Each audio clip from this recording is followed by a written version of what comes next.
자동차도 전기 자동차에 집중 투자를 한다든지 최근에 기술에 집중 투자했는데 개인적으로 봐도 중국의 뭐 로봇, 수많은 종류의 드론을 지금 만들어내는 것 이런 부분이 지금 위험 성장을 하고 있죠. 어떻게 막을지는 저도 좀 미지수예요. 2026년을 이제 맞이하면서 향후 2030년대 초반 가면은 대한민국이 이제 확보, 획득해야 될 원잠, 구체적인 이제 건조가 이제 좀 자리 잡고 그거와 함께 미해군의 어떤 가능성, 공동 건조에 참여할 수 있는 그런 기술력이 보여지기 때문에 미국 입장에서는 그래서 그런 기대가 뭐 있지 않나.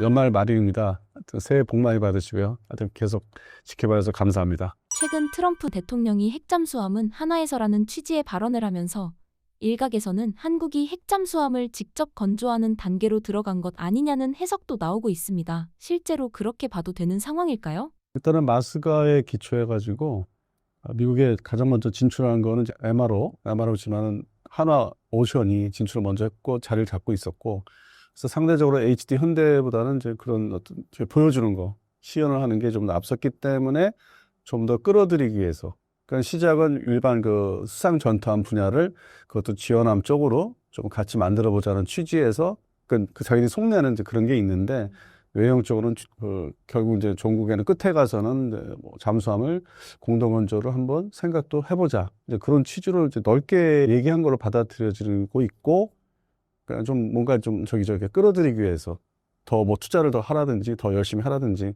그런 의미로 받아들였습니다. 그래서 깊게 생각은 안 하고 그다음에 미 해군의 어떤 수상 전투함이나 뭐 항공모함부터 그다음에 수중 전력인 SSBN 그다음에 SSN 두 종류의 원잠들 이것까지 접근하려면은 많은 시간이 필요할 거고 많은 변화가 있을 거예요. 그래서 최소한 이게 다 시간 싸움이고 돈 싸움인데 현재 2026년을 이제 맞이하면서 향후 한 4년에서 5년 보면은 2030년대 초반 가면은 대한민국이 이제 확보, 획득해야 될 원잠, SSN 관련된 구체적인 이제 건조가 이제 좀 자리 잡고 그거와 함께 미해군의 어떤 가능성, 같이 뭐 공동 건조에 일부라도 참여할 수 있는 그런 기술력이 보여지기 때문에 미국 입장에서는 그래서 그런 기대가 뭐 있지 않나 좀 길게 그러니까 미국의 다음 행정부, 다음 정권에서 또 이렇게 유지하려면은 같은 공화당이나 다른 이제 민주당의 어떤 그 상관없이 미 해군의 어떤 전력에 어느 정도 기여를 할 수 있을까? 뭐 기대감 차원에서 얘기를 하지 않았나? 기대감을 좀 보여주는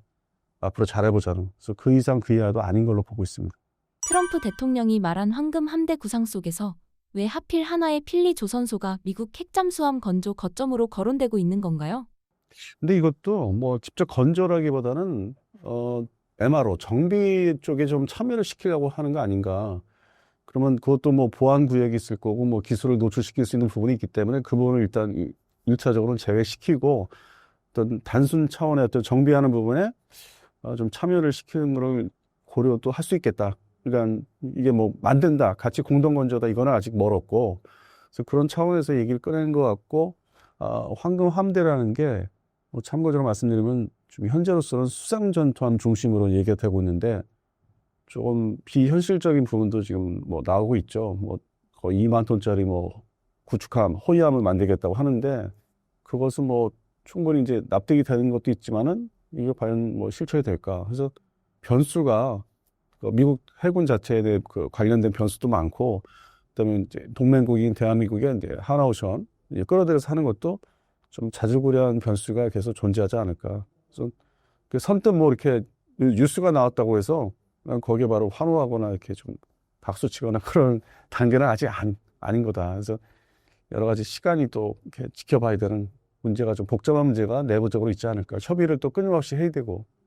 그래서 그렇게 뭐 환호할 정도로 저는 이렇게 받아들이지 않았어요. 그냥 이게 모든 게 과거의 무기 발전사, 그러니까 미국의 중심으로 아니면 나토나 발전사를 보면은 뭐 소련도 그랬지만 옛날 이게 다 우여곡절이 있었고 변화가 많기 때문에 어느 날 갑자기 뭐 사라지는 사업이라든지 취소한다든지 그래서 그냥 좋은 의미로 그냥 받아들인 거지 구체적으로 이게 뭐 어떻게 될 것이다. 당장 뭐 우리 눈앞에 다가올 것이다. 그렇게 생각은 안 하고 있습니다. 그래서 황금 함대도 너무 앞서간 게 아닐까. 좀 걱정이 더 앞서고 있고 그리고 실제 미 해군의 전력, 주전력, 그다음에 건조하는 지금 상황 뭐 2개 조선소가 있는데 대표적인 군함 건조하는데 근데 거기서 그나마 차질 없이 건조하고 있는 거는 이지스 구축함. 이지스 구축함은 이제 뭐 매년 2척, 3척 이렇게 정기적으로 나올 수 있게 그거는 좀 뭐 외부에서 생각하는 것만큼 이렇게 우려할 정도는 아니고. 근데 미 해군의 전력이라는 게 그거 하나만 가지고 다 뭐 이렇게 진행이 이루어질 수 있는 게 아니기 때문에 이제 나머지 지원한 문제들이 상당히 좀 복잡하게 얽혀 있기 때문에 그 부분에서 걱정들은 이제 미국 내에서 하고, 그다음에 그걸 동맹국한테 의지를 이제 하겠다는 표출인데, 마치 지금의 언론 기사는 100%, 뭐 한 거의 80% 이상 미 해군 전력이 다 뭐 앞으로는 정지될 것처럼, 그리고 상대적으로 중국 해군은 문제가 없는 것처럼 이제 이렇게 호도해서 얘기를 하기 때문에 그 부분은 좀 아쉽다. 왜냐하면 서로 중국이나 러시아 해군도 포함해서 구공산권 해군 전력이나 미 해군도 서로가 문제가 있으면 있지 이게 뭐 다 완벽한 건 아니라는 거.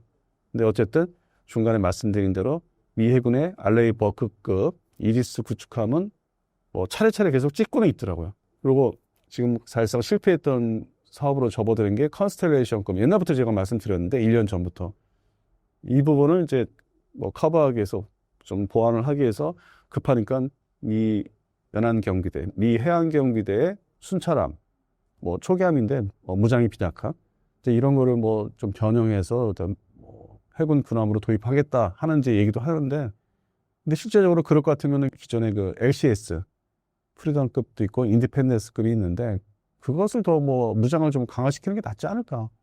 그러니까 이제 제가 이제 대한민국 사람으로서 그런 생각을 하고 있으면은 미국 사람들, 관계자들이나 미국의 매니아들, 아니면 이게 행정부에서 볼 때는 저 같은 생각도 하고 있기 때문에, 그래서 이게 무슨 얘기냐면은 변수가 많다는 거예요. 그것도 뭐 레전드급이라고 해서 미 해안경비대 거를 전용해서 배를 전용해서 하겠다는데 그것도 완벽한 건 아니에요. 그러니까 자기들도 불만이 있고 한계가 있다는 걸 알기 때문에 지금 연안전투함이 지금 퇴역시킨 것도 한 5-6척이 있는데 그거를 다시 뭐 현역으로 복귀시킬 수도 있고, 그래서 이 정도로 변화가 뭐 어떤 게 복병이 숨어 있는 게 많다는 거예요. 그래서 지금 연말이고 이제 뭐 내일이면 새해인데 뭐 그런 거 보면은 새해는 또 더 많은 뉴스가 변화점이, 그게 또 우리가 그거에 따라서 우리 조선소들이 뭐 특수선사업부들이 막 웃었다가 울었다가 이렇게 할 필요가 없다. 그래서 좀 더 차분하게 지켜봐야 되고, 미국에 진출한 우리 업체들은 또 계속 그 현지 상황을 주시를 해야 되고, 그래서 뭐 내년 또 이맘때는 또 어떤 그 계획이 수정돼서 나와 있을지 모르기 때문에 저는 뭐 이렇게 호들갑 떠는 입장은 아니에요. 네. 이번에 공개된 중국 무장 화물선은 추측이나 루머가 아니라 미국 군사 전문 매체 워존을 통해 뉴스로 보도됐습니다. 이게 공식 보도됐다는 사실 자체를 어떻게 받아들여야 할까요? 일단 노출됐잖아요.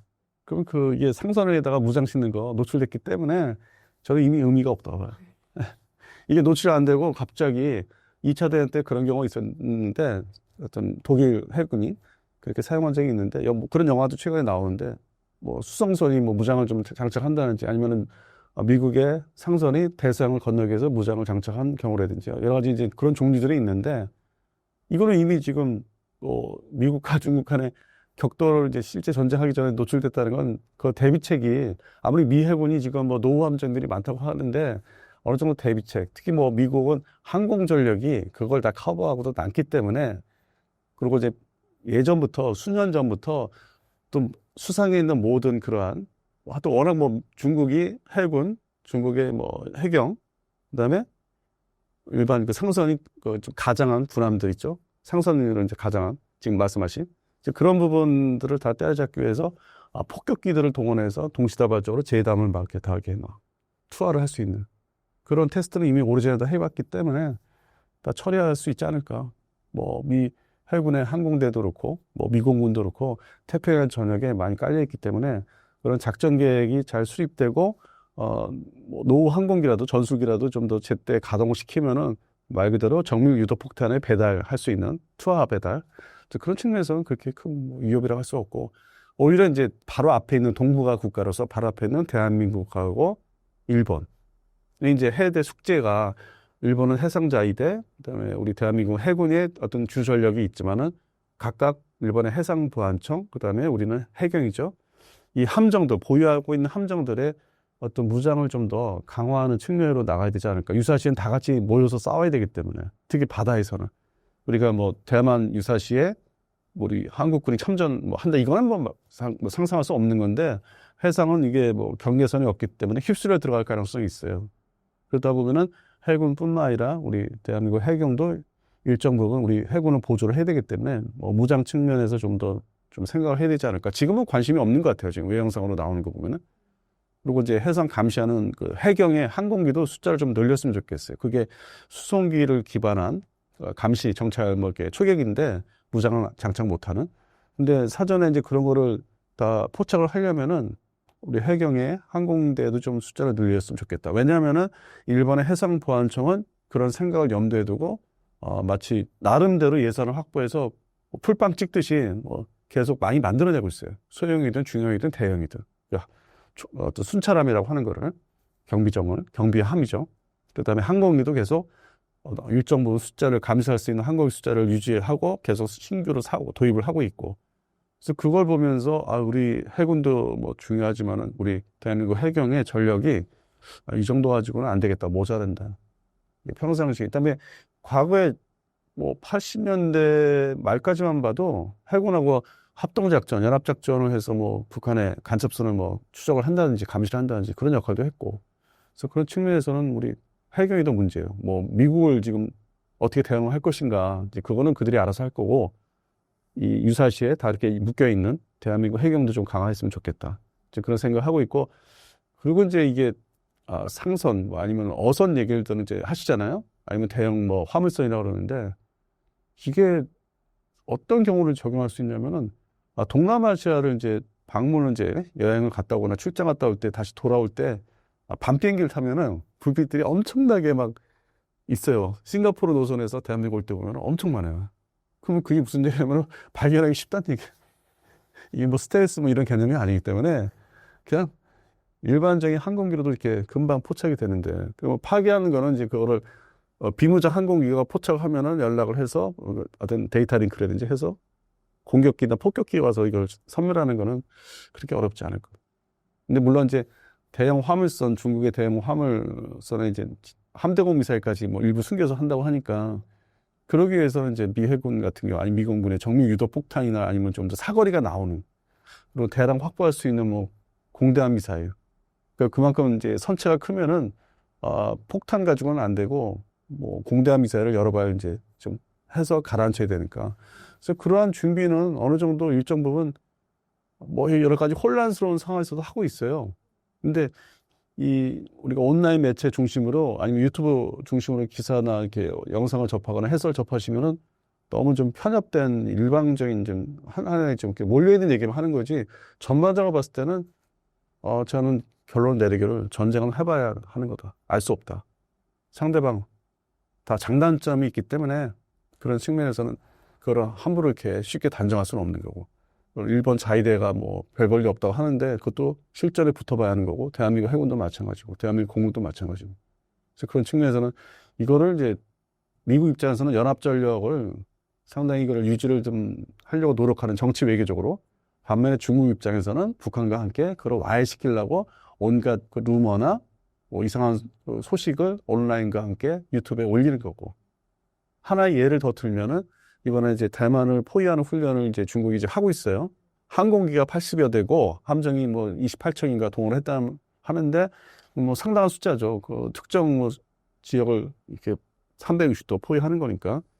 그런데 그러면서 이제 대만의 그 타이베이 시내의 101 타워, 대표적인 타워, 그거를 촬영한 사진을 이제 올렸는데, 거기까지만 일반적으로 이제 매체에서는 거기까지만 이 정도로 지금 파악을 하고 있고 접근이 된다, 중국군이. 근데 반면에 중국 매체가 아닌 싱가포르 매체나 대만의 어떤 매체를 우리가 이제 영상으로 TV를 보면은 실제 또 반대로 대만군이 그 중국 해군 항공대 뭐 SU-27이라든지 뭐 J-11이죠. 이걸 또 접근해서 찍은 사진을 공개를 해요. 그러니까 뉴스를 골고루 다 보면은 이게 좀 제대로 된 게 접근이 되는데, 국내 언론 뭔가 이상한 걸 조성하려는, 아니면 시간이 없어 그냥 거기서만 잘라서 편집해서 내보내는 언론 보면은, 야, 중국군이 저렇게 101 타워까지 그럼 아무 때나 뭐 공습할 수 있네, 이제 이런 건데, 다른 매체를 또 보면은 똑같이 맞추고 있다는 거.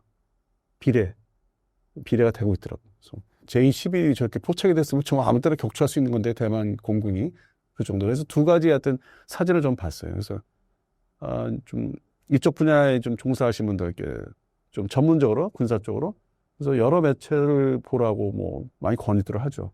그런데 러우 전쟁 같은 경우는 이제 영국 중심의 BBC 중심의 그거는 보지 말라. 너 편파적이다. 그러니까 이게 매체 접근이 각자 관심이 많으시거나 연구하시는 분들, 아니 일에 종사하시는 분들은 이제 많은 걸 봐야 돼요. 그만큼 이제 시간이 많이 필요하죠. 숙제도 늘어나고. 그래서 일방적인 평가는 좀 뭐 지양되어야 되지 않을까. 예. 이런 배가 평시에 일반 상선처럼 항로를 오가다가 필요하면 즉시 전투함으로 전환된다면 해군의 탐지 식별 체계는 사실상 무력화되는 것 아닌가요? 일단 뭐 상선으로 외형으로는 이제 육안 눈으로 봤을 때는 식별이 이제 상선인 거다 이제 싶은데 전자장비 그다음에 통신장비를 싣고 다니잖아요. 그러면 교실을 해야 되잖아요. 자기 지휘부하고. 그럼 미국이 그거를 감시를 안 할 거라고 생각한다는 것도 이상하잖아요. 그런 군용 뭐 이렇게 수신 뭐 부호라든지 뭐 여러 가지 통신 체계도 그렇고 전자장비도 나오는 전파가 있는데 그건 군용이라는 게 금방 파악이 되죠. 그러면 그 자체로도 관심 가지고 아니면 좀 긴장을 하고 그걸 추적할 수 있는 거죠. 그래서 미국은 그런 추적하는 체계가 수상 전투함이나 수중 전력인 잠수함을 가지고도 한계가 있으니까 공중 감시 전력이 다른 나라에 비해서 이 광범위한 태평양 지역을 상대로 이제 해야 되기 때문에 중국군을 러시아군하고 그래서 그런 측면에서는 나름대로 준비가 돼 있고 그다음에 이제 사각지대가 있어요. 넓으니까 태평양 지역이 넓으니까 그러면 동맹 호주 공군 뉴질랜드 공군이 보유한 초계기 그게 대표적으로 포세이돈 초계기를 연합훈련 어떤 명분을 내세워서 끌어들여요. 일본 지역으로. 그러니까 주일미군 전력이 주둔하는 지역으로 끌어들여서 외형상으로는 언론에 이제 포착이 돼서 나가더라도 그거는 훈련을 했다. 그러면서 한편으로는 또 북한의 그 상선까지 감시를 해요. 그러니까 뭐 북중로를 다 감시하는 거죠. 그래서 그 훈련을 수시로 해요. 뭐 제가 뭐 어제도 뭐 관련된 자료를 좀 봤는데 수시로 하고 있고 그다음에 이제 일본의 해상자위대 초계기도 동원이 되고 있고 더 나가서는 태평양 지역이 어떤 미국만 이해관계가 있거나 뭐 일본만 있는 게 아니라 저 유럽의 프랑스가 이 남태평양의 식민지를 아직도 갖고 있기 때문에 완전한 전투 체계 무장을 탑재하지 않은 초계기들을 상시로 파견을 해요.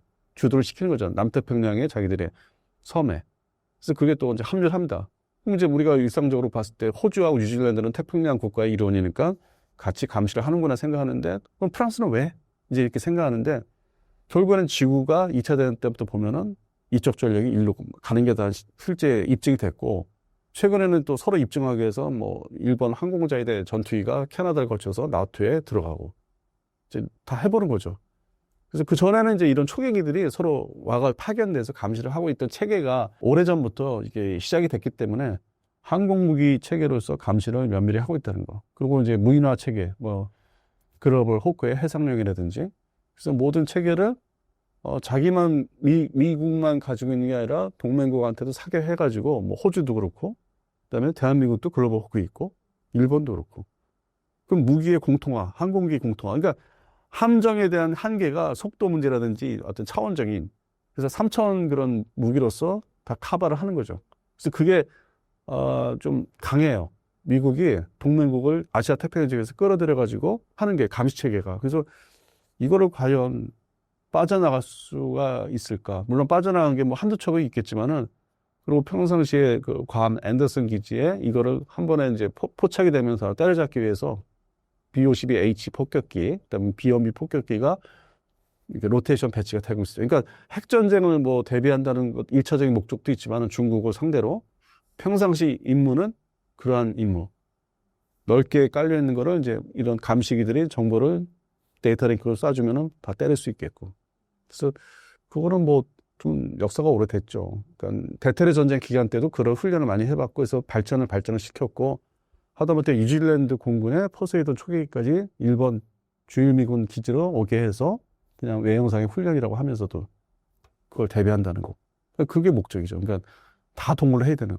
그러니까 같은 무기를 사용해서 같은 항공기를 표준화시켜서 그리고 무장도 표준화될 수 있기 때문에 그래서 그런 측면에서는 저는 이게 관련 게 대단한 건 아닌데 관련 자료를 계속 이렇게 수시로 보다 보니까 이게 그런 목적이구나. 그래서 별로 그렇게 걱정은 그렇게 안 하고 있는 거예요. 문제는 오히려 그런 큰 어떤 전통적인 동맹국들의 어떤 능력과 어떤 연합작전, 합동작전 이런 게 뭐 유지가 되니까 그거는 문제가 안 되는데 동남아시아의 친서방 국가들의 어떤 그 공군 전력 보면은 진짜 유사시에 이 동북아에서 전쟁했을 때 동남아시아 국가들이 바로 이렇게 붙어 있으니까 지역별로 이렇게 붙어 있는데 이게 과연 쓸모도 없고 한 줌이 한 줌. 근데 이게 또 아이러니하게도 캄보디아를 상대로 태국 공군 얘기하는 건데 캄보디아 상대로 그냥 한 75대 전투기를 보려고 하는데 뭐 상당히 우리 뭐 대단하잖아요. 그 지역에서는 대단한 전력이거든요. 근데 이게 중국 상대로 만약에 전쟁이 태평양 지역에 있을 때는 별로 깜도 안 되고 도움이 별로 안 돼요. 뭐 그런 좀 아이러니가 있어요. 그 차이점이. 그래서 역시 미국이 이제 이런 뭐 상선 얘기로부터 시작했는데 중국 상선, 무장 상선 얘기를 시작했는데 역시 미국이 믿는 거는 일반 자위대 그다음에 이제 우리 당연히 한국군도 좀 일부 좀 이렇게 동참을 해주길 바라는 거고 그런 지역에 그리고 호주, 뉴질랜드 그래서 그 역시 전통적인 동맹의 어떤 그 전력에 대해서 믿는 게 좀 크죠. 그래서 거기에 이제 좀 보완을 시키는 게 뭐 유럽의 나토, 프랑스, 영국, 뭐 더 나아가 독일까지, 이태리까지 최근에 항공모함을 작년에 집중적으로 이제 오게 만들었죠. 저쪽에서 유럽에서 이렇게 중동을 거쳐서 오게끔 항공모함들을 다 보유하고 있는 나라니까 독일 빼고. 그래서 그게 목적이 유사시에 모자르면은 그것까지 동원시키겠다. 근데 또 지금 문제는 이제 러시아가 우크라이나 계속 두들겨 패고 있으니까 이게 지금 어떻게 될지 모르는 거예요. 그러니까 전력이 모자르게 되는 거죠. 지금 이렇게 되다 보니까 다행히도 해군 전력은 러우 전쟁에서 큰 역할을 이제 뭐 우크라이나 군도 그렇고 러시아 군도 그렇고 큰 역할을 안 하니까 배후에 있는 나토 군도 그렇게 그 전적으로 보유하고 있는 전력이 다 거기를 감시에 대비할 필요는 없다고 이제 미국도 생각하니까 한 절반은 좀 뭐 이쪽으로 빼서 좀 여기서 좀 같이 싸우지 하는 이제 그런 거. 그러니까 큰 그림은 이제 그렇고 지금 질문하신 대로 이제 세부적인 강론으로 들어가면 이제 그걸 대비하기 위해서 그런 상선 포함해서 그래서 유럽의 전력까지 이렇게 좀 오게 만드는 그게 이제 항공모함이죠, 주전력이. 그래서 복합적인 거 이게 단적으로 뭐 중국의 무장 상선이 저렇게 나대니까 위험하다. 그럼 뭐 미국은 2차 대전 끝나자마자 그걸 대비를 하는데 뭐 냉전이 이제 탈냉전 끝나서도 유지를 했던 이유가 2차 대전 태평양 전쟁의 진주만 기습이 전혀 뭐 일반적으로 예상을 못했던 그 전쟁 기습이었기 때문에. 그래서 그날로부터 뭐 이지스함 그리고 여러 가지 잠수함 전력이라든지 항공모함을 계속 유지를 한다든지 그다음에 초계기를 대량 보유를 한다든지 해상 초계기 그 이유가 아무 생각 없이 있다가 두들겨 맞은 거. 그게 이제 하나의 트라우마가 있어서 항상 대비를 해온 거예요. 태평양의 전력을 유지하는 게. 그리고 함대가 두 개잖아요. 3함대, 7함대. 전방 7함대, LA 쪽, 샌디에이고 쪽에 있는 3함대. 이게 이제 그때의 교훈이에요. 그러니까 그걸 계속 어떻게든지 유지를 시키는 거고. 그리고 이제 나토에서 좀 뭔가 전력을 좀 유사시에 빼가지고 이거를 일반 전투함이나 이런 상선까지 다 때려잡으려면은 다 동원할 수 있는 체제를 계속 끊임없이 연구하고 훈련을 하는 건데 여기서 이제 노후 함정도 얘기가 대두가 돼서 한국이 또 이제 들어가게 되는 거고. 근데 시간이 또 이제 지나면서 우리가 거기에서 이제 차지할 수 있는 뭐 역할과 자리는 점점 늘어날 것 같은데 역시 시간이 또 해결해지지 않나. 향후 최소 빨라야 5년 이후에는 좀 더 우리가 진입하지 않나. 그래서 이게 서로 얽혀 있는 거예요. 그냥 단적으로 하나의 문제가 아니에요, 지금 이게. 중국은 이제 인해 전술을 버리고 드론 로봇 무인 전력 중심으로 전쟁 방식을 완전히 바꾸고 있는데요. 이 변화의 핵심 목적은 무엇이고 현대전의 판도를 어떻게 뒤집고 있다고 보시나요? 일단 중국이 뭐 그동안에 1991년, 92년부터 이제 경제 발전은 뭐 물건을 뭐 싸게 전 세계에다가 그냥 도배를 해가지고 많이 팔아가지고 자리 잡고 거기에 취해 있어가지고 서방 국가들이 벗어나지 못하는 상황인데 특히 미국이 그 돈을 잘 벌고 최근에는 이제 미국이 제동 걸어서 돈벌이 그러니까 이제 그게 군사력 증강하는데 다 돈이 쓰이니까 그래서 그걸 제동을 한다고 노력을 하는데 결국 뭐 머리를 쓴 게 자기들이 후발 경제 발전 국가이기 때문에 뭐 선진국 그런 G2니까 그리고 경제 분야에서는 사회 체계는 아직 아니고 뭐 법도 그렇고 그래서 그런 부분에서 투자를 계속 하다 보니까 후발 주자라는 의미 때문에 최신 기술 옛날에 그 뭐 기술을 발전시킨다기보다는 최신 기술에 그냥 집중 투자하는 미래지향적으로 그리고 자동차도 뭐 개솔린 이런 게 아니라 이제 뭐 전기 자동차에 집중 투자를 한다든지 그래서 최근의 기술에 집중 투자했는데 역시 제가 개인적으로 봐도 중국의 뭐 로봇 특히 로봇 그 지금 뭐 터미네이터로 갈 수 있는 로봇이라든지 그다음에 수많은 종류의 드론을 지금 만들어내는 거. 드론은 이제 자폭 드론 개념이에요. 뭐 지금의 UAV 큰 무인기보다는 자폭 드론 개념의 작은 사이즈, 수직 이착륙하고 이런 부분이 좀 위협은 이제 성장을 하고 있죠. 그래서 저걸 이제 미국 중심으로 어떻게 막을지는 저도 좀 미지수예요. 지금 아무리 생각해도 뭔가 하고는 있는 것 같은데, 근데 또 문제는 이 러우 전쟁 같은 경우는 그냥 땅이잖아요. 그냥 전체 지상전 중심이니까 그게 좀 성과를 보는 거고 지연을 하는데, 러시아 쳐들어오는 걸, 그러니까 먹어 들어오는 걸 지연을 할 수 있는데, 또 중동에 보면은 이스라엘과 이란의 거리가 있어서 그런 면에서는 장거리 뭐 미사일이 더 오히려 효과가 있고, 항공기나 전술기 또 좀 틀려요. 거기 또 드론이 그렇게 또 대사가 실제적으로 아니고, 그러니까 사용을 하더라도 효과를 어떤 전세를 뭐 바꿀 수 있는 정도는 또 아니고. 근데 이쪽 아시아를 와서 보니까 또 바다 중심의 어떤 서로 대립이 하고 있기 때문에, 여기서 미지수는 그런 소형의 자폭 드론이 과연 바다에 뭐 이렇게 건너간다든지, 뭐 항속거리가 나오는 곳도 있다고 하는데, 그러면 상대적으로 폭탄의 위력이 떨어지니까 탄두가 과연 저게 작은 것들이 효과가 있을까? 이제 그런 의문이 드는데, 거기에서 러우 전쟁에서 우크라이나 군이 그 무인정, 그래서 러시아 해군의 뭐 잠수함이나 전투함이나 아니면 보급함 이걸 파괴를 했기 때문에 그 부분이 오히려 이제 역시나 이제 이 아시아에서는, 태평양에서는 수상 아니면 수중 무인 그 무인 함정들이 좀 어떻게 나올지를 좀 퀘스천, 그러니까 이제 의문점인데, 근데 뭐 간단한 자료를 뒤져보면은 미 해군도 한 20종 가까운 그 별도의 장르 파트를 만들고 있더라고, 전력. 그래서 이거는 중국도 많이 한다고 하지만은 실제 또 저는 이제 제가 보는 뭐 자료에서 보면은 한 20종을 지금 가지고 있어요. 배치를 해놓고 계속 테스트를 하고 있고, 수중이든 수상이든. 그러니까 결국에는 이게 양안사 때, 대만과 중국의 양안사 때 이렇게 보면은 이게 과연 미 해군 것도 동원되면은 서로 이게 어떻게 막 뒤섞여서 싸울지를 좀 의문점 들어요. 그러니까 미 해군은 또 대비를 하고 있기 때문에 여러 종류로. 또 중국은 한편으로는 이제 그런 수상이나 수중 전력에 대해서 흉내를 내는 것 같기도 하고. 기존에 우리가 지금 현재 지상파나 유튜브에서 보는 뭐 이렇게 로봇들 막 이렇게 막 춤추고 뭐 때리고 발로 차, 이것만 보면은 무서운데, 이런 또 군사력의 해군 분야를 보면은 그 퍼레이드, 천안문 광장의 퍼레이드 최근에 했던 걸 보면은 뭔가 그냥 베낀 것 같아, 미국 거를. 흉내를 낸 것 같아. 좀 뭔가 좀 달라요. 그 어떤 온도차가 일단 상용 제품이나 상용 분야하고 군사 분야하고는 뭔가 좀 다르다는 느낌이 있어요. 그래서 이거는 역시 한번 부닥쳐 봐야 돼요. 서로 이제 싸워봐야 되는. 그러니까 미 해군도 놀고 있지는 않다는 거. 캄보디아군이 사용한 중국제 무기가 실전에서 처참했다는 평가가 나오는데 실제로 어떤 문제가 드러났나요? 어제 뉴스 기준을 하면은 북한이 계속 뭘 공개를 해요. 무기 공장을.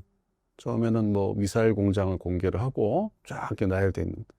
어제는 이제 다연장 로켓, 장거리 로켓, 뭐 600mm 같은 게 있어요. 그건 미사일과 로켓의 중간점인데 좀 가격이 좀 다운시킬 수 있어요.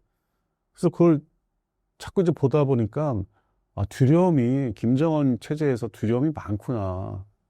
그 상대적으로 사람 심리라는 게, 그 개인도 두려움이 미국이 쳐들어올까봐, 자기를 불시에 공격할까봐 두려움이 많으니까 자기가 막 이런 칼 같은 거 뭐 있잖아, 막 올려놓고 막 과시하잖아, 사람들 간에.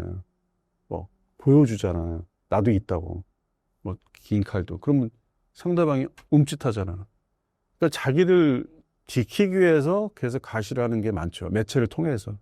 그러니까 그거는 이제 멀티미디어 모든 매체에서는 그거를 어떤 걸러내지 않고 그냥 내보내기 바쁨. 그리고 이제 그거를 접하는 입장에서는 대단하게 보이는 거. 그러니까 상대방도, 중국도 그렇고 북한도 그렇고 두려움이 있는 거예요. 똑같이 사람이기 때문에. 그러니까 공산주의 사상을 가지고 있는데 연애할 거 다 하고 애 낳을 거 다 낳고, 그건 똑같잖아요. 그거는. 그런 부분 생각해 보세요. 기본적인 욕구는 다 하잖아. 뭐 하다못해 옛날에 김정은 그 위에 김정일이 첩들이 많았잖아. 그러니까 인간의 어떤 본능, 욕구는 다 똑같이 하는 거잖아요. 그러니까 두려움도 있다는 거예요. 저거 나 자고 있는데 쳐들어오지 않나? 뭐 미사일 쏘지 않나? 그럼 그거에 이제 반대의 저기가 이제, 나도 있어. 들어오지 마. 쳐들어오지 마. 나도 쏠 거야. 그다음에 이제 미국을 때릴 수 있는 ICBM 나 지금 개발 잘하고 있어. 뭐 나를 공격한다고? 내가 뭐 이라크의 후세인이야? 뭐 리비아의 가다피야? 우습게 보지 마. 어차피 나 그냥 LA 쪽으로 날려버릴 거야. 그러니까 두려움이 가지고 있기 때문에 그런 걸로 해서 계속 보여주는 거예요. 노출을 시키는 거예요. 그러니까 군사 훈련들을 한편으로 이제 그런 차원으로 하는 거예요. 과시를 하는 거예요. 근데 더 다행히도 이제 그런 게 서로가 이제 경쟁하듯이 과시하고 무기 개발 보여주고 이제 하면은 이제 계속 에스컬레이션 상승작용 하는데 한편으로 이제 그렇게 하다 보면 시간이 흘러가. 뭐 10년, 20년 흘러가. 그럼 전쟁을 안 나는 거잖아요. 그러니까 일반 국민들은 편하게 이제 그런 부분에서 안보 측면에서는 편하게 살 수 있는 게 뭐 저는 이제 이런 걸 이런 군사 분야 눈에 띄어서 이렇게 관심 갖고 좋아하던 이제 시작이 70년대거든요. 그때나 이 80년대 보면은 계속 그런 경쟁이야. 예. 그러다가 계속 말썽쟁이가 하나 있어, 지역에. 어느 이 지구상의 어떤 특정 지역에 말썽쟁이. 자꾸 시끄럽게 막 떠들고 막 난장 피는 놈 있잖아. 어디 막 구역에서. 그게 막 이라크였어요. 그래서 결국에는 쿠웨이트를 침공하니까 야, 안 되겠다. 그동안 내가 이 소련군, 지금의 러시아지만 소련군을 대비해서 무기를 잔뜩 만들어놨는데 거기다 한번 쏘보자. 그다음에 나토군한테도 야, 우리 그동안 훈련 많이 하고 연습 많이 해. 뭐 게임 경기처럼 연습 많이 했으니까 좀 이렇게 갑자기 동원되면 그냥 칠 수 있지. 뭐 이제 이런 거 권투 선수처럼 단련돼 있지. 저기 제 시끄러운데 한번 때려 엎어버리자. 그게 다 동원된 거예요. 그래서 쿠웨이트 탈환하고 그런데도 1998년 기준이에요. 계속 까불고 떠들고 뭐 이러니까 미국에서 야, 아예 죽여버리자. 그래서 결국 2003년도에 여러 가지 뭐 빌미를 삼아서 핵무기도 개발한다 이런 식으로 이제 빌미 삼아서 쳐들어가서 잡은 거지. 후세인은. 근데 이 쳐들어갈 때 보니까 2003년도인데 이라크 전쟁이 그때 군사력이 조금 그 전보다 90년대 초반보다 좀 이렇게 질적으로 떨어져 있었어요. 양적으로. 야, 그러면 한 놈만 팬다는 논리 있잖아요. 그러면은 이라크 땅이 넓으니까 그 사막지대 가서 헤매지 말고 고속도로 하나 딱 택해서 이라크의 그 수도 바그다드만 그냥 달려가자. 그냥 달려가서 그 놈만 잡아서 죽이면 전쟁 끝난다는 그런 논리죠. 그런 거를 이제 북한의 김정은이가 다 이제 역사적인 걸 최근에 자기 어렸을 때부터 다 봤기 때문에 두려움이 있죠. 미국의 어떤 생각, 군사력의 동원과 움직임, 그리고 수시로 이제 앞서 말씀드린 대로 유럽의 나토 국가가 저렇게 서유럽이 꽤 멀잖아요. 11시간 비행 시간 11시간 10시간이요. 그게 일로 와. 항공모함 중심으로 항공전력 중심으로 동원돼서 한반도까지 들어와. 일본 거쳐 한반도까지 왔다 가. 최근에.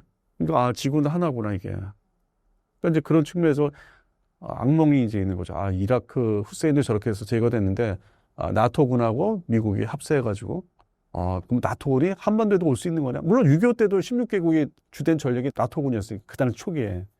그러니까 역사적인 거를 다 이렇게 되새겨 보면은 자기한테도 이제 그러니까 뭐 그저께군요. 월요일날 또 공장을 공개하더라고요. 그래서 그 뉴스를 어제 보면서 많이 겁을 내고 있구나.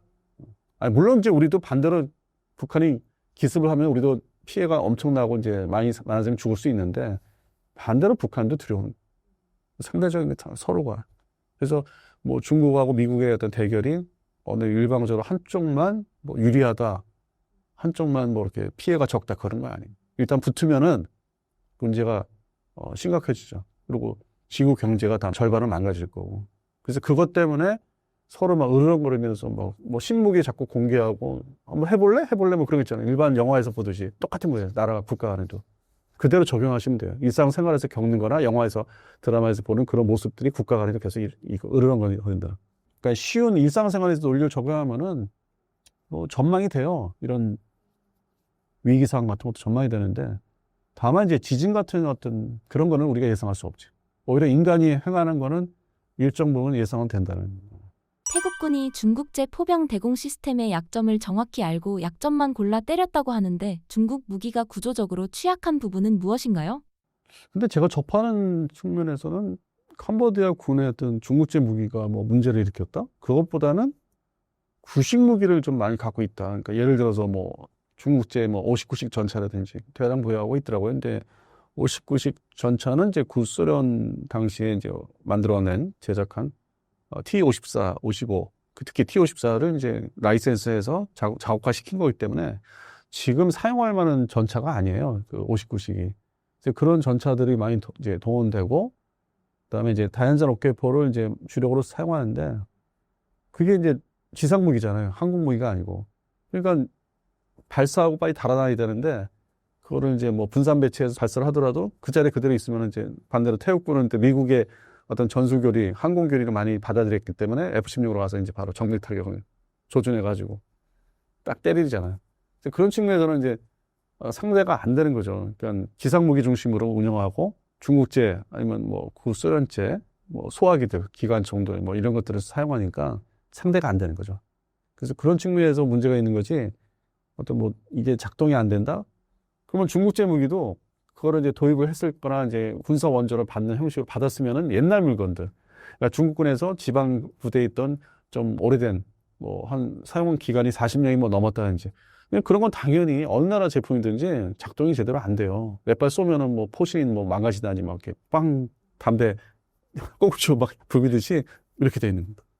그런 상황을 이제 유발하기 때문에 아마 캄보디아군의 무기들이 그나마 중국제라는 게 옛날 거를 좀 받지 않았나. 최근에 제작된 거를 받은 것도 아닌, 이제 그게 많이 뒤섞여 있으면은 당연히 이제 그게 제대로 작동이 안 되고, 그다음에 이제 운영 수명이 또 급격히 짧아져서 계속 대응을 못하는, 태국군의 대응을 못하는, 그런 현상으로 좀 보고 있어요. 그러니까 뭐 중국제가 워낙 나빠서라기보다는 제품의 연식도 문제가 있다. 탄약도 오래된 걸 사용하면은 그게 뭐 그냥 옆에서 오래됐으면 이제 유폭이 되거나 터질 수 있기 때문에 사고로 전쟁 수행을 저희들이 국지 분쟁을 이제 수행하는 데 있어서 공격을 하고 있으니까 그래서 그런 문제에 있어서는 좀 운영 관리가 더 중요하지 않을까. 대한민국은 이제 그런 측면에서는 어느 정도 일정 부분 투자를 하고 있으니까 운영 유지, 뭐 탄약 보관이라든지 아니 노후 탄약을 없앤다든지 그 평상시에 그 관리를 잘해야 돼. 군수 지원 관리도 중요해요. 그래서 그런 부분이 좀 나타나지 않았나. 좀 그렇게 보고 있어요. 뭐 특별히 뭐 유별나게 뭐 캄보디아군이 못 나서 뭐 그런 것 같지는 않고 중국제 무기를 받아놓고 가지고 있다가 사용하는 이제 과정에 있어서 옛날 좀 노후화된 장비들을 사용하지 않나 그렇게 보고 있습니다. 한국은 동남아 국가들의 무기를 대량 수출하며 저렴하고 강력하다고 홍보해왔는데 이번 전쟁으로 중국 무기 신뢰도에 어떤 타격이 가나요? 아니에요. 그건 그렇지는 않고 지금 동남아시아 국가, 서남아시아 국가, 뭐 이렇게 아프리카 국가 그자도 이제 그걸 좀 살펴보니까 전통적으로 중국제 전투기라든지 그게 뭐 J7 중심인데 지금은 이제 J 뭐 10인가 그걸로 이제 넘어가고 있다고 하는데 아직은 확산된 것도 아니고 이제 시작에 불과하고 뭐 훈련기는 이제 뭐 JL10이라고 러시아제 야크백산식을 이제 모방해서 만들어낸 엔진은 뭐 우크라이나제라고 했던 그 이제 UAE 아랍에미리트 수출 뭐 됐다고 하는 건데 그거는 또 나름대로 많이 판매가 되고 있어요. 좀 그것도 못 사는 나라 아프리카과 중심으로 해서 뭐 잠비아라든지 그래서 나름대로 자기들 입장에서는 자기들 그 말 잘 듣고 사가는 고객들은 존재를 하더라고요. 그게 무너진 건 아니에요. 뜻이 맞는 나라들은 존재해요. 그리고 미국의 말을 안 듣는 나라들이죠, 소위. 그리고 하다못해 뭐 미국 말을 듣기 싫으면은 그 대신 대타가 이제 대한민국 무기 제품인데 예를 들어서 뭐 페루라든지 이제 그런 선택의 그 폭이 있어요. 전통적으로 있어. 흘러내려오는데 그거를 일방적으로 그냥 뭐 우리 무기 K방산이 폴란드에 가서 뭐 많이 점유를 하고 있고 또 추가 뭐 계약도 하고 있고 뭐 천무라든지 뭐 천무에 들어가는 탄이라든지 뭐 5조까지 계약을 3차 계약을 했다는 건 이제 대단한 거죠. 그래서 그런 측면에서 너무 좀 편향되게 잘못 지금 얘기를 하지 않나. 실제로는 그들의 어떤 고객은 계속 유지를 하고 있다. 그게 뭐 파키스탄이라든지 아프리카의 뭐 모잠비크 뭐 이렇게 탄자니아 있어요 그대로. 그리고 아랍에미리트는 이제 뭔가 미국에 대한 어떤 자기들이 사우디보다 더 뭔가 좀 차별을 받는다 싶으니까 중국제 훈련기를 계속 도입을 할 거예요. 그 JL10이라는 거 그대로 그냥 사용할 거예요. 더 추가로 다 받을 거예요. 그거를 뭐 완전 취소를 해서 계약 취소 뭐 지금 보츠와나가 뭐 인도산 뭐 테자스를 취소했다는 얘기가 있는데 그 정도는 가지 않을 거고. 그래서 전통적인 국가들은 유지를 할 것이다. 그리고 무기는 그 정도는 계속 수출품들을 만들어낼 것이다. 근데 우리나라가 이제 상대적으로 없던 시장이 생긴 거잖아요.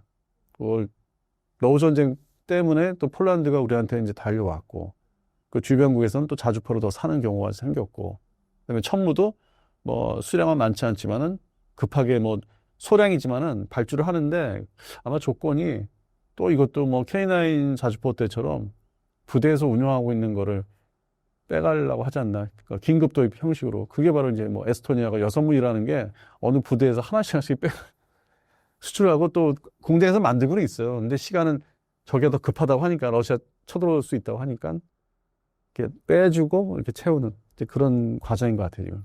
앞으로 동남아 국가들이 중국 무기를 외면하고 한국, 미국, 이스라엘 무기로 전환할 가능성은 얼마나 될까요? 이번 전쟁이 지역 무기 판도를 바꿀 수 있다고 보시나요?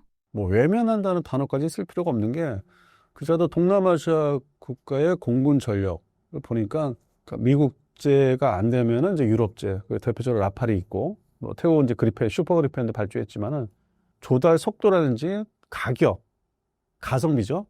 획득해서 사용할 수 있는 어떤 성능을 보니까 이번에 입증된 게 이제 확실하게 입증된 게 태국 공군이 우리가 T-50, TH라는 버전인데 이거는 이제 순수 훈련기는 아니에요. 그러니까 전술 입문기라고 해서 공격기, 그러니까 전투 공격기하고 훈련기 중간에 위치한. 그러니까 평상시에는 이제 조종사를 양성하는 데 사용하지만은 유사시에는 이렇게 무장을 장착해서 교관 조종사가 탑승해서 나가서 때릴 수 있는 이중 목적기예요. 그래서 원래 선택을 동남아시아 우리 T-50 도입한 나라들이 그런 목적으로 도입해요. 인도네시아도 그렇고 태국도 그렇고. 그다음에 말레이시아 FA-50M이라고 하지만 이게 평상시 훈련으로 쓸 수 있거든. 훈련기로 교관 조종사하고 이제 같이 양성 페이드하는 조종사가 이제 뭐 탑승해서 여러 가지 이제 비행 훈련을 무장을 다 없는 상태에서 그래서 이중 목적으로 도입을 하고 있기 때문에 필리핀도 마찬가지고 사실은. 그래서 그런 면에서는 대한민국의 FA-50이나 T-50 지금 그 시리즈, 그러니까 순수한 T-50이 아닌 무장할 수 있는 TA-50 계열이에요.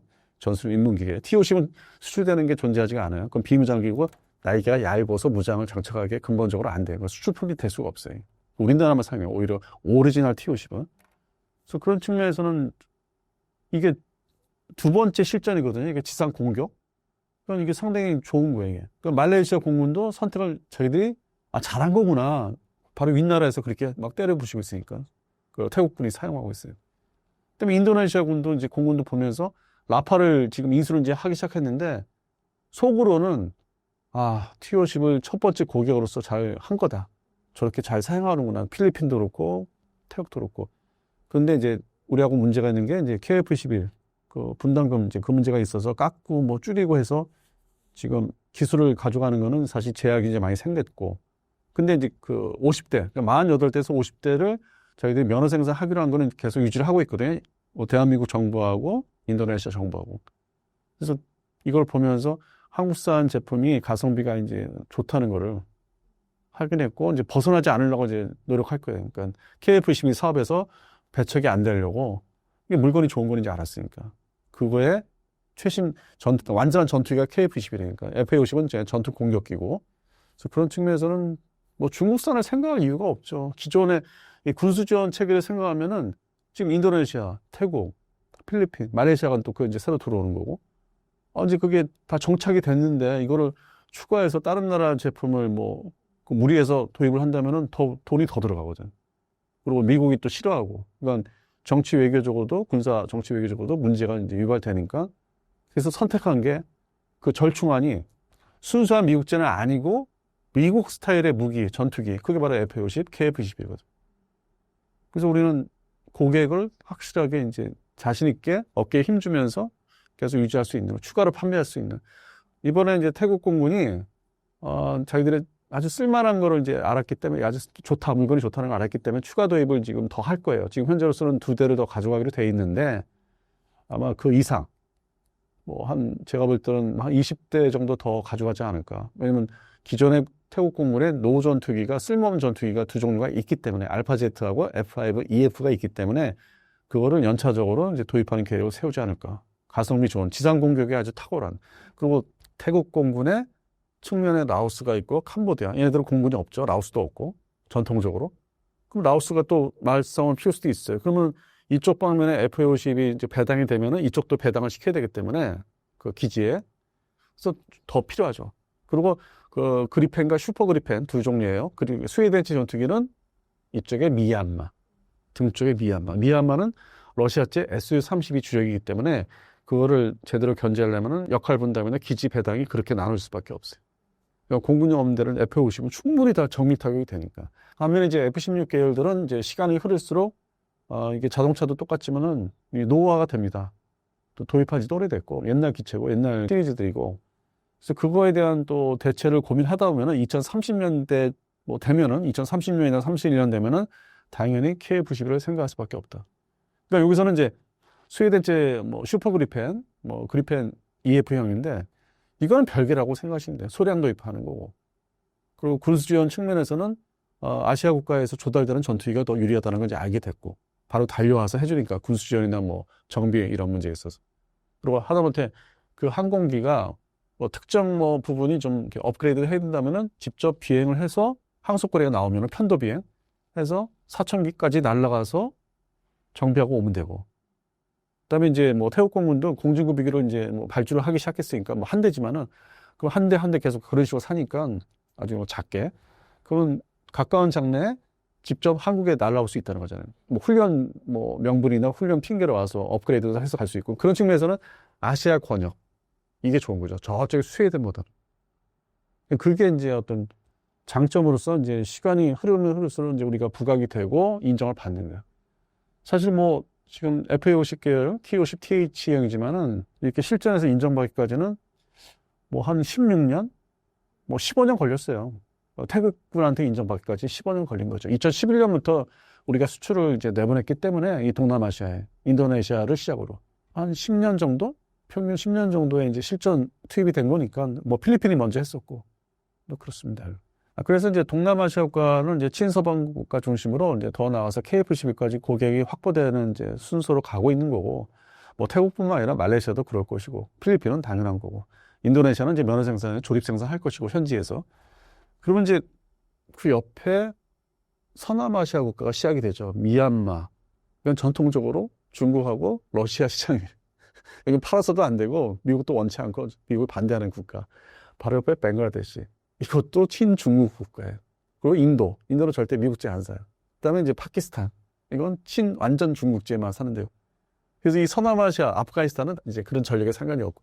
그러니까 이 권역이 의료 체계의 권역처럼 이게 나눠져 있어요. 실제로는 다 이미 정리가 돼 있어요. 그래서 중국산 무기가 뭐 못 들어간다, 뭐 우리가 다 점유할 것이다. 그렇게 보시는 건 안 돼요, 일반적으로. 이미 교통 정리는 다 돼 있다. 근데 우리는 동남아시아에서 이게 완전한 성능을 인정받기까지는 한 10년에서 15년 걸렸다는. 그게 중요한 거죠. 그래서 KF11을 사준다. 사줄 수 있겠냐. 이게 이번 기회에 우리가 확보를 한 거죠. 그래서 그런 부분이 중요하다고 보고 있고, 아시아 쪽을 이제 벗어나면은 이제 또 서남아시아를 지나면 중동 시장이 있는데, 거기는 하여튼 변수가 많아서 좀 더 노력을 해야 되지 않을까. 저기 북아프리카, 모로코가, 이집트, 튀니지아, 리비아 건너뛰고, 알제리 건너뛰고, 모로코까지 사실은 대상 국가거든요. 우리 K방산에.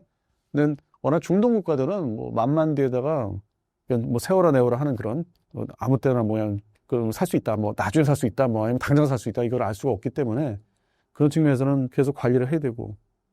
근데 좀 특이점은 최근에 있었던 거는 알제리가 그 공산권 무기를 사는 나라인데 갑자기 그쪽에 뭐 참모총장이 찾아온다든지 그래서 이게 우리가 뭘 팔려고 하는 건가? 뭔가 좀 의문점을 가졌어요. 알제리아. 그래서 그런 거는 좀 뭔가 50대 50 좀 더 지켜봐야 되는. 우리가 개척을 하려는 건가? 마치 베트남의 K9 자주포 20문 판매를 이제 계약을 맺었듯이. 그런 측면에서 자주포가 들어가려나? 그건 뭐 당연히 뭐 K방산에 또 진출 대상국이 들어가는 거니까 그건 좋은 면이죠. 그래서 뭐 이게 지금 아시아에서 중동 시장이 우선이다. 그리고 유럽하고 남미는 좀 더 이렇게 좀 더 줄어들죠, 대상국이. 일단은 뭐 기존의 시장들은 서로 점유하고 있는 게 있기 때문에 큰 변화는 없을 걸 보고 있습니다. 먼저 K2 흑표 전차의 페루 수출은 현재 어느 단계까지 와 있는 건가요? 확정이라는 표현을 써도 되는지 지금 상황을 정확히 정리해 주신다면요. 폴란드의 수출 사례처럼 그 계약 종류가 세 종류가 3단계까지 가더라고요. 근데 그냥 간단히 말씀드려서 2단계. 사인을 해야 돼요. 그거는 2026년도 중에 사인 행사를 할 거예요. 서명하는 거죠. 그게 남아 있어요. 그러니까 그 전까지 합의는 다 끝난 거고 면허 생산 뭐 형태로 현지 생산을 하겠다는 거는 다 확정이 됐는데 그래도 또 법적인 그 요건을 갖추려면 사인을 해야 된다. 그걸 거쳐야 된다. 그 세 번째가 2026년도에 이루어질 것이라는.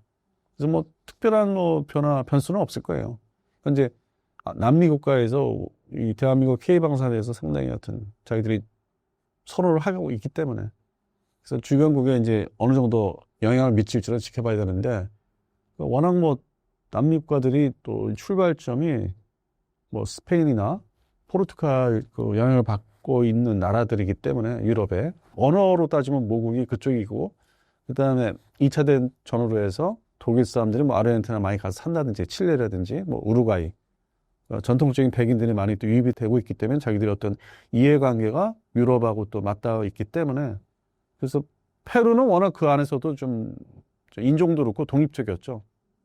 좀 친서방보다는 중립적인 입장이 많았기 때문에 현재 운영하고 있는 그 공군 전투기가 하나는 이제 프랑스 미라지 2000, 그다음에 하나는 이제 구소련제 뭐 미그 29, Su-25 그거를 이제 혁신을 이제 하는 단계로 들어간 거죠. 아주 오랜 30년이 지난 상태에서 지금 2020년 후반으로 들어가는데 그래서 그 전투기를 대체하는 데 있어서 미라지 뭐 2000은 말 그대로 콜롬비아가 선택한 것처럼 페루 역시 프랑스제를 이제 하고 있고 나머지 미그 29하고 Su-25를 이제 폴란드 같은 경우처럼 우리 한국산으로 대체를 이제 하려고 지금 선정을 이제 발표한 거고요.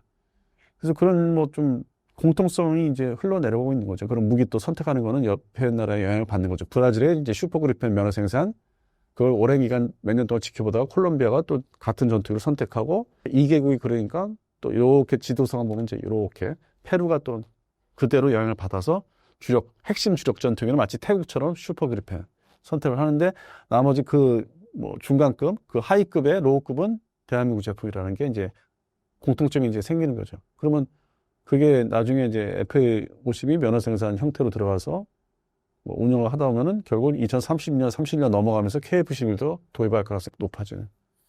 그래서 그런 측면에서는 지금 잘 되고 있는 거죠.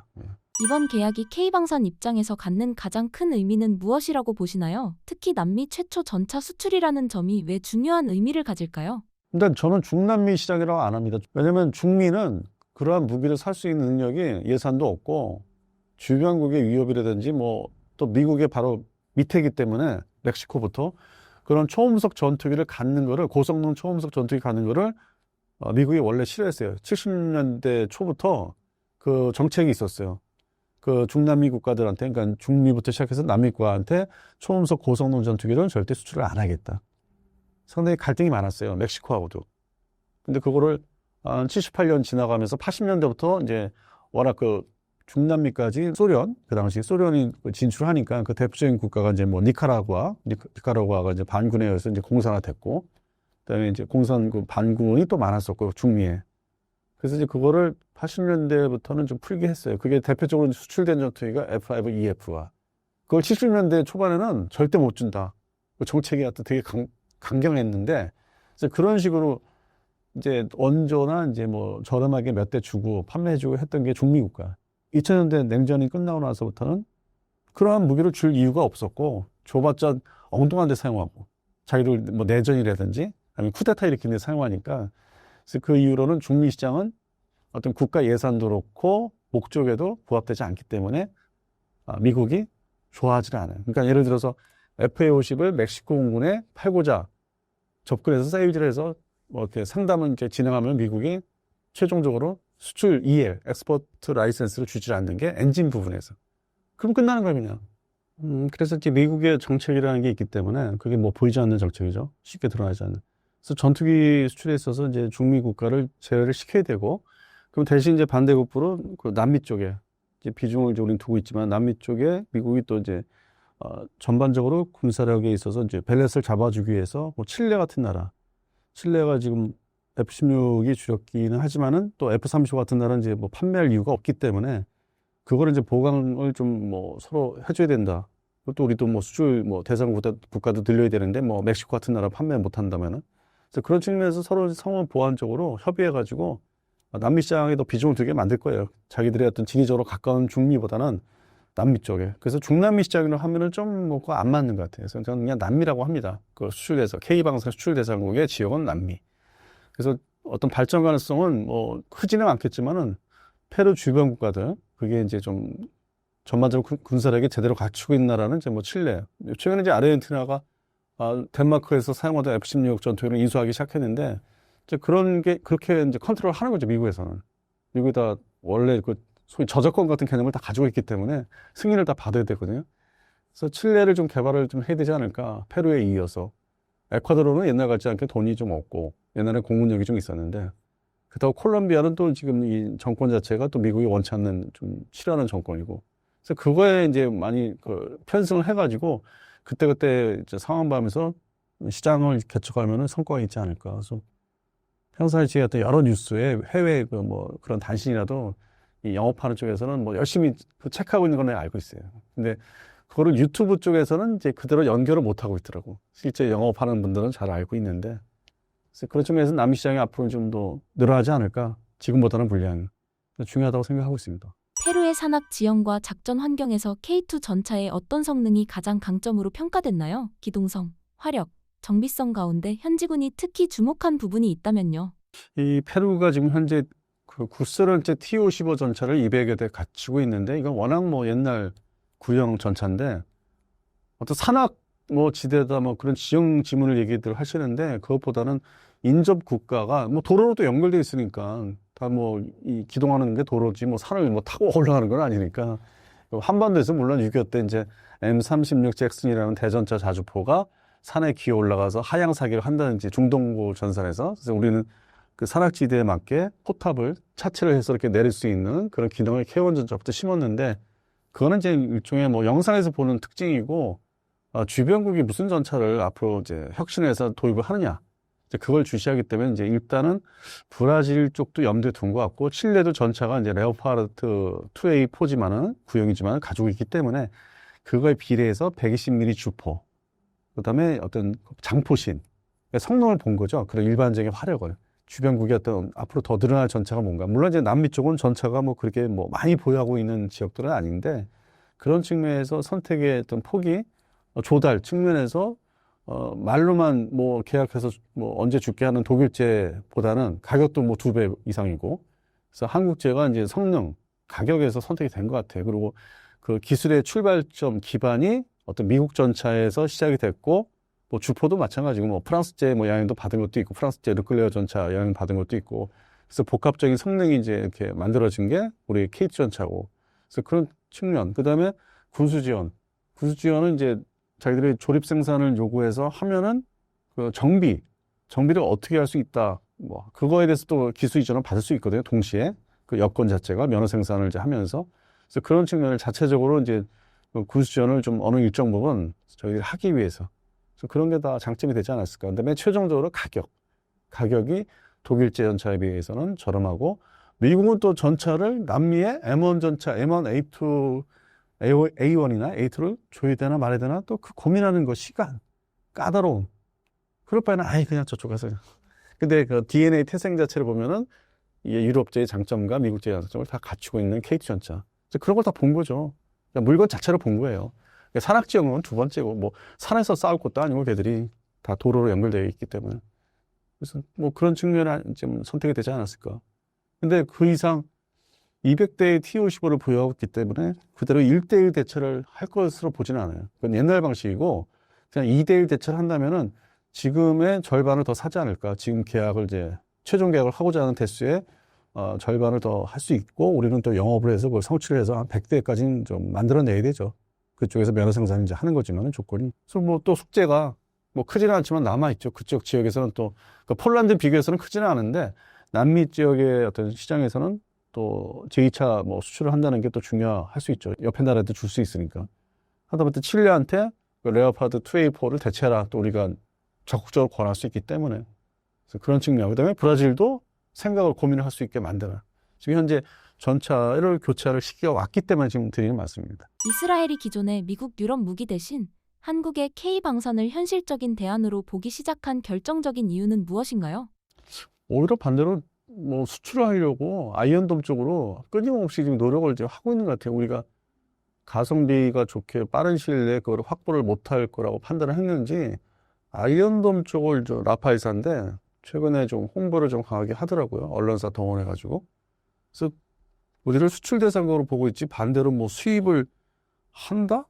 물론 전에 제가 이제 다른 이제 채널에서 그들이 혁신할 수 있는 그 분야가 자주포 쪽이라고 했거든요. 미국제 M109 자주포를 대량 보유하고 있고 주력인데 이 부분이 이제 자기들이 신규 개발한 게 어떤 궤도식의 자주포가 없기 때문에 가성비가 좋은 K9을 이스라엘화 시키는 이스라엘 뭐 센서 같은 거나 장비를 전장비를 넣어서 개량하고 뭐 탄약도 그렇고 이제 그러지 않을까 했는데 아쉽게도 뭐 몇 달 전에 그 미국제 그러니까 구형화되고 있고 노후화된 자주포를 현대화시키겠다, 업그레이드 하겠다. 그러니까 다시 뭐 먼지 털어서 오버홀해서 다시 쓰겠다, 그리고 개량을 하겠다. 그래서 수출이 이 이스라엘은 아니겠다, 되지는 않겠다. 거꾸로 우리 보러 이제 사라고 계속 접근을 해오고 있으니까 항공 분야, 그다음에 미사일 분야로. 그리고 이제 공중발사 탄도탄, 그 뭐 에어로라든지 ALBM 이런 부분에서 조금 뭐 물량을 사주면은 뭐 기술 제공을 이제 나중에 할 수 있다는 이제 그런 접근. 그래서 이스라엘 방사는 제가 볼 때는 드론도 그렇고 우리가 수출할 게 그렇게 많지 않을 텐데 좀 의문을 갖고 있는데 수입할 거는 좀 더 늘어나고 있는 것 같은데 기술 쪽의 측면에서도. 그래서 전 이 K방산이 그들이 생각하는 건 아니고 오히려 경쟁자로 생각하고 거부하는. 그리고 대표적으로 좀 예산이 제한된 나라에서 육군에서 필리핀도 예를 드는 거예요. 트럭식 자주포는 판매를 하고 있어요. 그게 또 일정 부분 먹히고 있더라고요. 나라에 따라서. 그러니까 트럭식 자주포가. 그러니까 우리 K9 자주포가 들어갈 자리를 또 꿰차는 것도 있고 대신. 그러니까 유럽산 뭐 K사르 같은 그런 트럭식 자주포보다는 더 오히려 사용하기 좀 저렴하고. 그래서 틈새 시장은 되려 이제 비집고 들어오지 않나, 자주포 시장에 있어서. 그래서 저는 계속 경쟁자로 보고 있어요. 우리가 또 일방적으로 고성능, 뭐 예를 들어서 뭐 엘타사의 레이더, 조기경보 통제기 레이더는 또 이스라엘제를 지금 사기로 한 거고 결정했고, 또 들어올 물건이 많지 K방사에 들어갈 자리는 뭐 사실상 없지 않나 좀 보고 있는 측면이 좀 다릅니다. 예. 한국 방산이 가진 강점으로 빠른 납기, 가성비, 계약 신뢰도가 자주 언급되는데 실제 전쟁 상황에서는 이 요소들이 얼마나 중요한가요? 이스라엘이 그래도 뭐 우리한테 원한다고 이제 생각하면은 끊임없는 공습 작전을 하고 있기 때문에 공중 투발사식의 어떤 정밀 유도 폭탄에 대한 관련된 거, 그 조달. 우리가 이제 미국에서 면허 생산해서 하는 그 탄약들이, 폭탄들이 있기 때문에 그 부분을 뭐 직접 와가지고 요청해서 뭐 발주를 한다든지, 그러니까 탄약 부분, 포탄.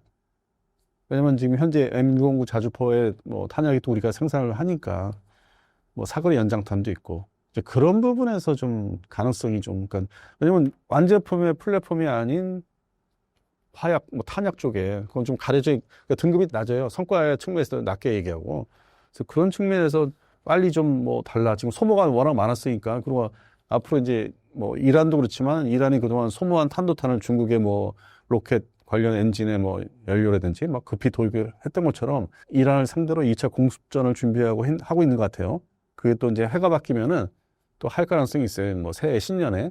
그러면 또 소모가 되니까 이제 그런 부분을 이제 비축을 더 채워 넣으려면은, 조달을 하려면은 미국, 전적으로 미국한테 다 받아오는 것도 있지만 중요하지만은 그 부수적으로 이제 한국에 또 달려와서 뭐 받아달라고 할 수 있지 않나.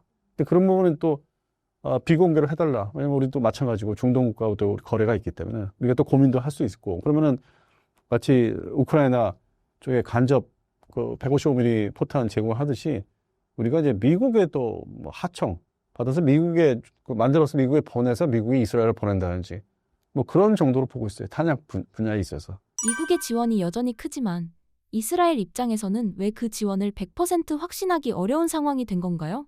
그냥 중간중간에 중동 국가들을 관리해야 되니까 사우디나 뭐 아랍에미리트 옆에 요르단, 전통적인 이제 친미 국가들, 이집트 포함해서 이집트, 요르단, 사우디아라비아, 더 나아가서는 이제 아랍에미리트, 그다음에 외형상으로는 관리를 해줘야 되는 카타르, 또 옆에 있는 오만, 바레인, 이 나라들을 이제 중동 주요 친서방 국가를 생각하면은 중간중간에 이제 말을 하는 게, 이스라엘 그렇게 심하게 하면은 무기 다 금방 못 줘. 이제 계속 발표를 해요, 중간중간에. 그러다가 또 이렇게 텀 자체에 있으면 또 주고, 또 발표해서 못하죠. 상당히 이렇게 막 조절을 해야 되는, 그게 눈에 보이더라고요. 그래서 이스라엘 입장에서는 뭐 그래봤자 우리한테 계속 줄 거면서 왜 그래? 그러니까 네타냐후가 이제 그런 게 저기 이제 믿는 게 있는 거죠. 그러니까 계속 그걸 하지 말라고 또 공습을 하는 거고. 그리고 이제 팔레스타인을 지지하는 국가들은 이제 그거에 대해서 상당히 이제 거부감을 갖고 있는 거고.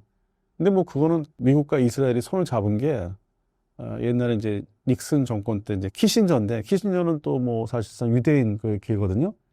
근데 외형상으로는 이제 키신저 시절에 1973년 그 직전을 얘기하는 건데, 이스라엘과 미국이 손잡은 계기. 근데 자기의 저서에서 이제 뭐 사망했지만, 돌아가셨지만은 저수에서는 일부러 자기 그걸 드러내. 아니라고. 자기는 이스라엘하고 안친하고 별로 타이트하게 자기가 외교 정책을 펼쳤다고 하는데 또 속내 별도 뒤 사이드에서는 사실상 이스라엘을 다 전적으로 지원하게 된 어떤 체계를 미국의 어떤 행정부나 뭐 재계나 정계를 다 그 체계를 잡은 거는 사실 그때 닉슨 정권 때 70년대 초반에 그게 지금까지 흘러오는 거. 어떤 상당히 뭐 종교적인 의미도 있고 정치 외교적인 게 영국이 거슬러 올라가서 1947년도에 영국의 식민지였던 그 지역을 영국이 아예 몰라고 버리면서 그거를 이제 인수를 받은 게 어떤 무기 측면에서 보면은 영국이 아예 몰라고 버리면서 다 도망갔는데 그걸 프랑스가 이제 받아요. 그러면 프랑스가 무기 지원을 하는 거예요. 그때부터. 그래서 뭐 3차 중동전까지 1927년까지 프랑스제 무기로 싸움을 다 해서 이겼어요.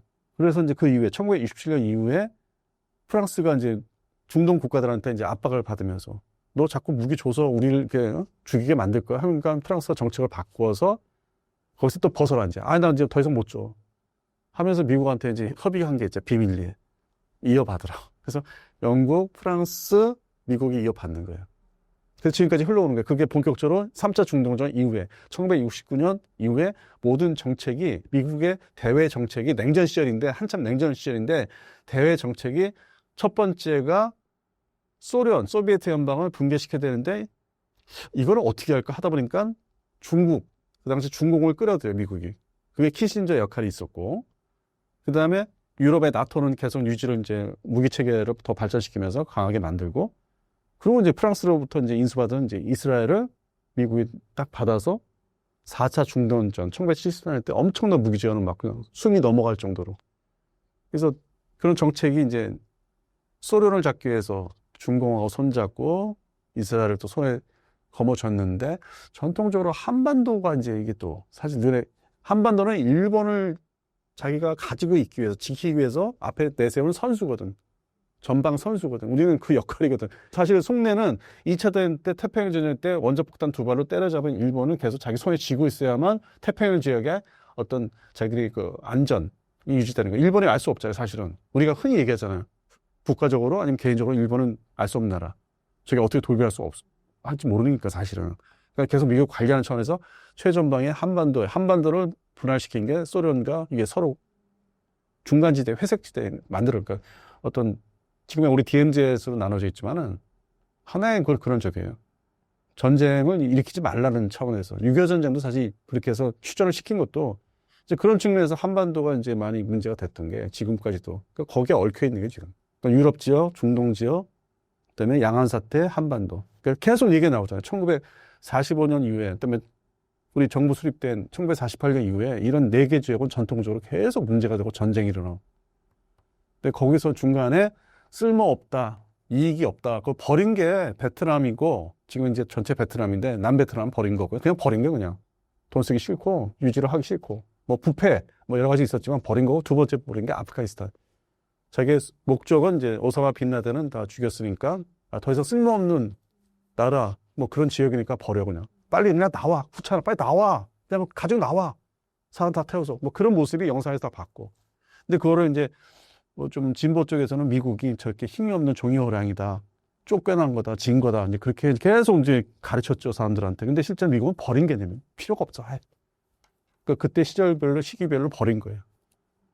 그러니까 아프가니스탄 2021년 8월 15일 날 버리니까 그 다음에 이제 러우 전쟁 터졌죠. 2022년 2월 24일 날. 근데 만약에 미국이 아프가니스탄을 안 버렸으면 뭐 탄약 조달 문제, 여러 가지 복잡하게 군수 문제가 골치 아팠을 거예요. 그래서 그게 절묘하다는 거, 시기가 되게 절묘해. 버리고 나서 몇 달 후에 러우 전쟁 터진 게.